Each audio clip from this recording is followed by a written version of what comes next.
नमस्कार दोस्तों, कैसे हैं आप लोग। आशा करती हूँ आप लोग बहुत अच्छे होंगे।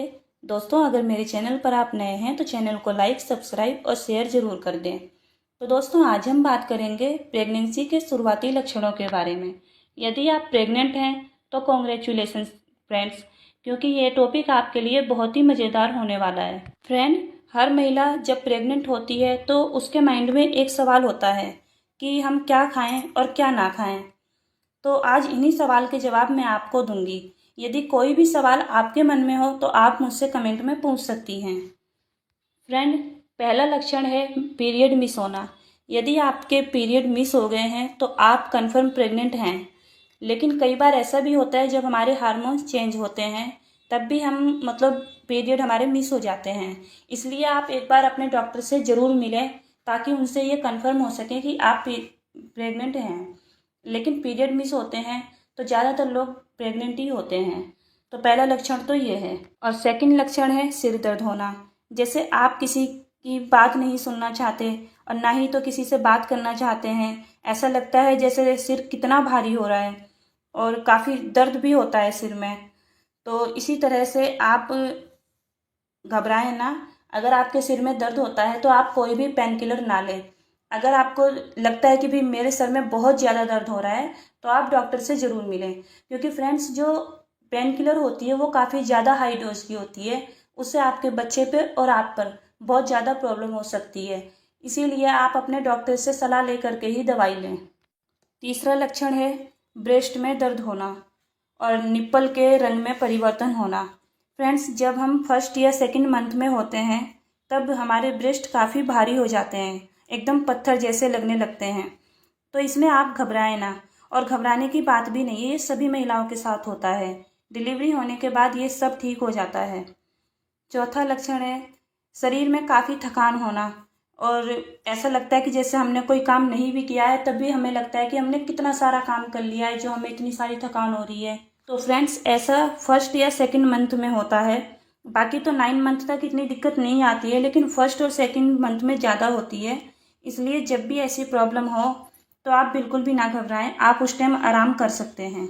और जब आपको लगता है कि आराम करते वक्त भी हमें थकान लग रही है तो ऐसा जब भी होता है जब हम खाना नहीं खाते हैं। हम खाना नहीं खा रहे और हमारे शरीर में कुछ है नहीं तो फिर तो हमको वीकनेस फील होगी ही। तो इसीलिए आप लोग बिल्कुल भी ना घबराएं। आप थोड़ा सा लिक्विड पी सकते हैं, जैसे मीठा होता है वो भी खा सकते हैं। मीठे में चाय हो गई, या फिर जैसे किसी किसी को चाय पीने का मन नहीं करता, आप लस्सी पी सकते हैं। और भी मीठी चीज़ें कई होती हैं वो आप ले सकते हैं, जिससे आपका शुगर लेवल भी काफ़ी अच्छा रहेगा। अब पांचवा लक्षण है शरीर में गैस बनना और कब्ज होना।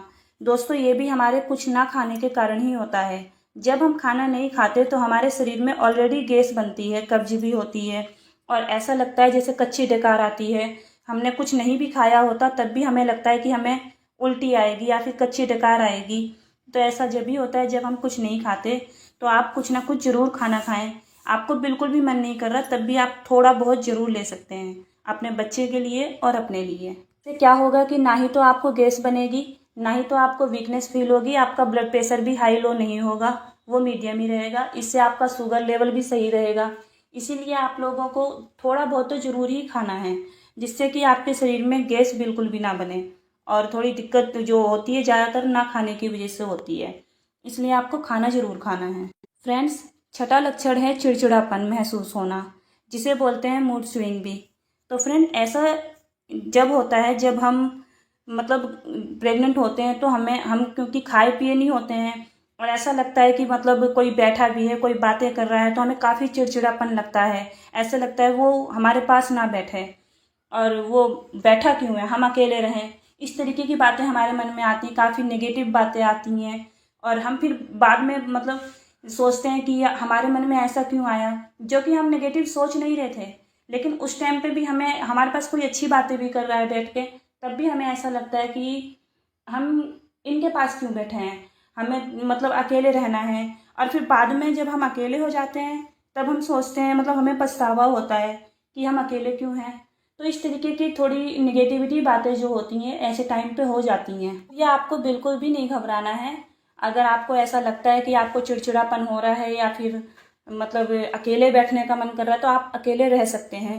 अकेले बैठ सकते हैं, जिससे कि आप थोड़ा सा मतलब अपने आप को आराम महसूस करेंगे, आपको अच्छा लगेगा।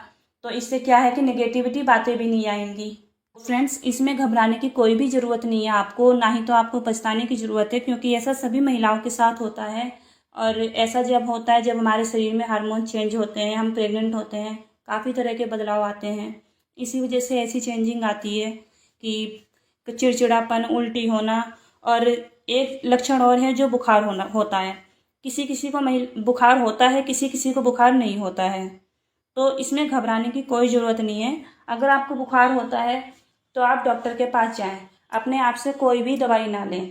अगर आप अपने आप से दवाई लेंगे तो मैंने आपको अभी पहले भी बताया कि आपको कोई भी प्रॉब्लम हो सकती है, इसलिए आपको बिल्कुल भी अपने आप से कोई भी दवाई नहीं लेनी होती है।